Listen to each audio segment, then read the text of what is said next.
So CGA in a nutshell, so Crimson Global Academy, also called CGA for short, otherwise it becomes a bit of a mouthful. We started back in 2019, really fortuitous timing to start an online school. Our first group of students, about 20 students, and now 4 years later, we have 1,600 students joining us in live small group classes from around 60 countries around the world at the moment. We offer the US curriculum and we offer the A-level curriculum. So giving our students curriculum choice, flexibility in terms of time zones, really have catered to a really large global population, and particularly traveling families has been one that we've seen more recently. We've had a number of families join us for that purpose. So if we're thinking about traditional school, I guess one piece that we would call out immediately is in a traditional school, you are 5 years old, so you start at this year level. You are 10, so you operate at this level, and your day is going to be 9 till 3. Obviously, that varies a little bit by country, but that is how schooling will work for you.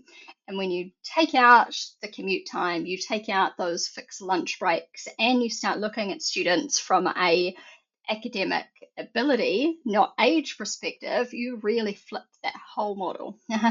So in a physical school, you might have class sizes of 20 through 30. You're operating at your age appropriate level and you're in a class 9 till 3.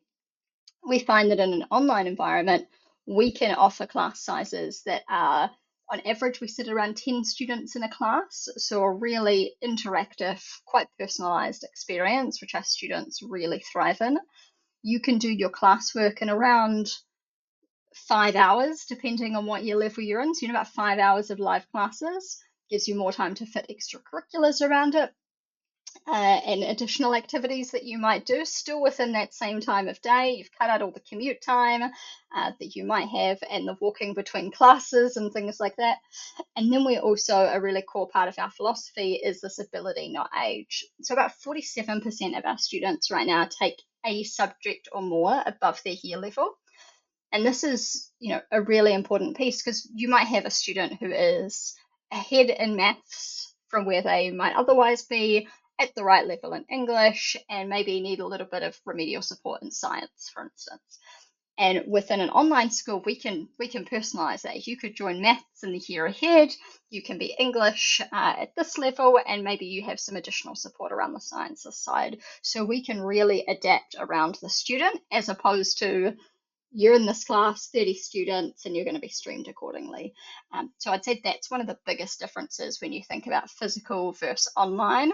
There's obviously the technology components that come with being in an online school, but I think just those key pieces are the fundamental differences. An online school will have a lot of the other pieces. You have heads of departments, you have deans, pastoral care, we have extracurriculars, all of those things you'd expect, but that age, class sizes, and ability is some of the key differences that I would think of.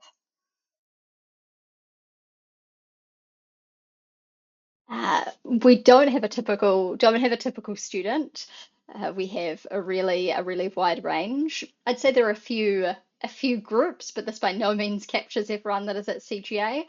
I would say we have students that are looking to accelerate. They might not have been challenged within their traditional school, might have become bored. I speak to a number of our students and they said, oh, just school's quite boring. And you put them in the class and the level that's, at the right stage for them, and they just absolutely thrive.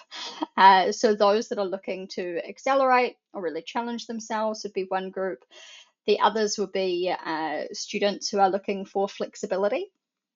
This might be they have performance or athletic commitments. We have a number of students who spend 4 or 5 hours a day doing gymnastics or tennis or motocross.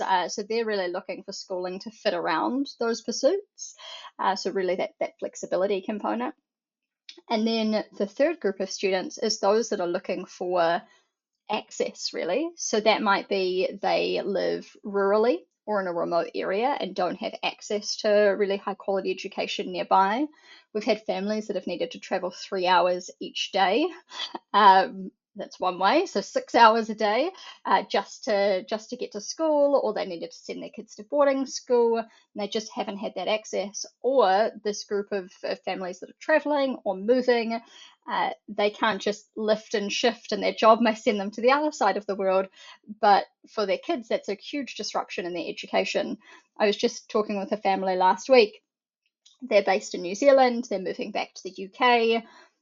The son is in our school right now, and he's just going to move campuses when he moves. So he's still keeping that continuity of his education.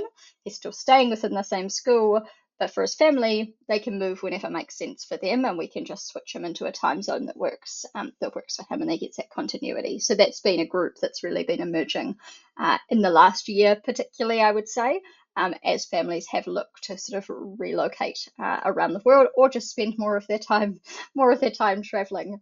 We have one family very close to having visited every single country in the world, and those three girls are in our school and have been for a number of years, and they spend their time traveling, and they're in our school from boats, from buses, from hotels as they move around the world. So that's been an interesting one to watch their journey.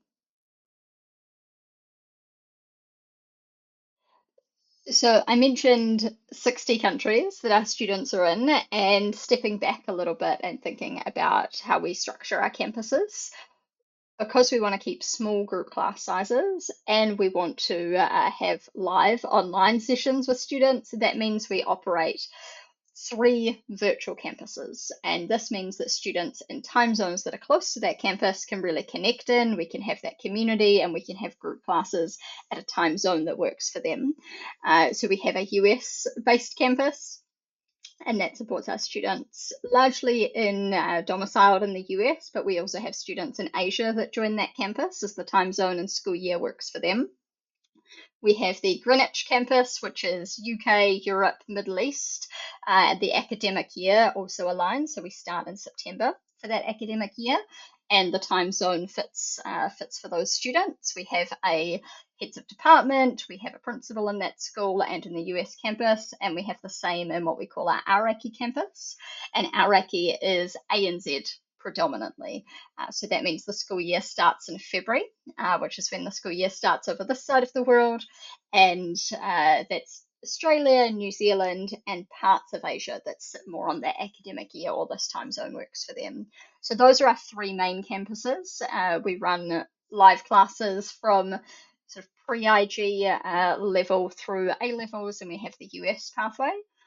If that doesn't work from a time zone point of view, we also run what we call our Vinci program, which is one-to-one learning. This you can do in a shorter amount of time because it is one-to-one, and we see some really strong academic results from this mode of learning. And because it is one-to-one, you can pick the time that works for you, and you can also change it as you need to. So that might be, if you cannot join that time zone, you might have one-on-one lessons in between. And we also see students that do a mixture of both. Those students who are looking really for flexibility, they might have some group classes that work at a perfect time for them, others that conflict, and they might do one-to-one teaching instead in those subjects. And we have around, right now, it'd be around 250 teachers globally, based all around the world, supporting those three campuses and the one-to-one learning mode.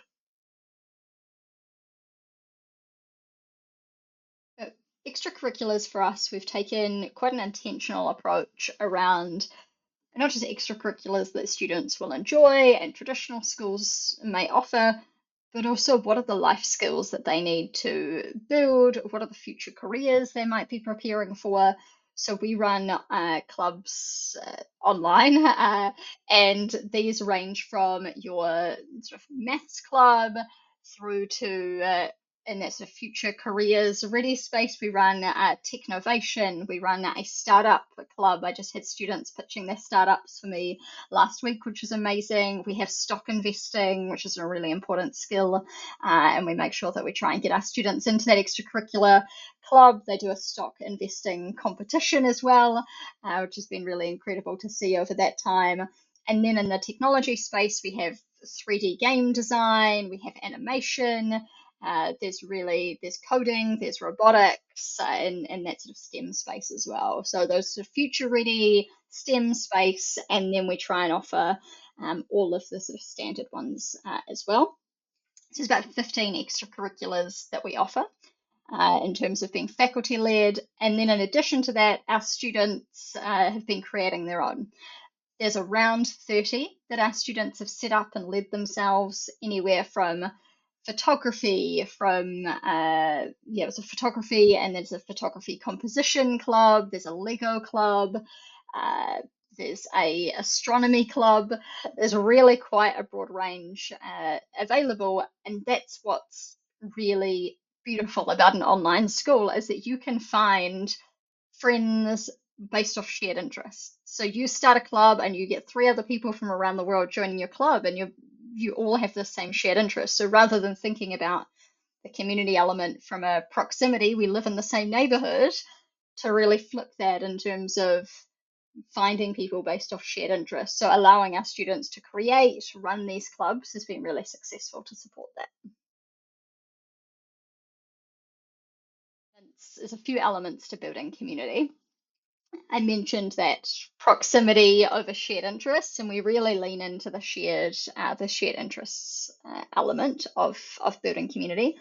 We have one, the extracurriculars. Then we have 2. We created this within our app. We built a feature called CGA Friends, and this allows students from all around the world to search and find potential friends, find peers around the world based off location, shared interests. So students opt in, they select their shared interests, and then they can be matched and find each other that way, and start conversations on our communications channels and chat. So that CGA Friends has been really good for that.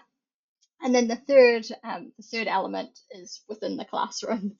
So how our teachers run a class, how they ensure that they're building rapport, how they're connecting students, how they get students to work together. How in a group class size of 10, you really get to know the teacher, the students each other. And so they spend a lot of time really on fostering and building those relationships. And they layer that on with school assemblies, which are student-led, and we have form time as well. So that sort of within the classroom element has been really important. Then we also have the extracurriculars and the clubs and the CGA Friends component as well. One thing we're very conscious of in an online school is ensuring we have community and we are reducing any social isolation, which is a bit of a misnomer in online schools. I think people see online and go, oh, my kid's going to be stuck at home all day. They're not going to build any friends. They're not going to go outside. And I would say we are much further from that, because we have students that are performing, they're traveling, they are looking to do a number of other things outside of school. They're involved in their community. They probably lean more towards they have more time in their day to go out to do extracurriculars than those in a traditional school, without sort of overcommitting and being quite tired at the end of the day. If you stack on everything at the end of the school day, suddenly, you're 10 plus hours. So it's been one we've really thought about in terms of building in the community space, but quite nice in online setting that we have a little bit more time to spend on this community and building relationships. So the first step would be just to log on to our website in terms of going to crimsonglobalacademy.school and have a look at if this resonates with you. One, what I'm saying, but also have a look at the website.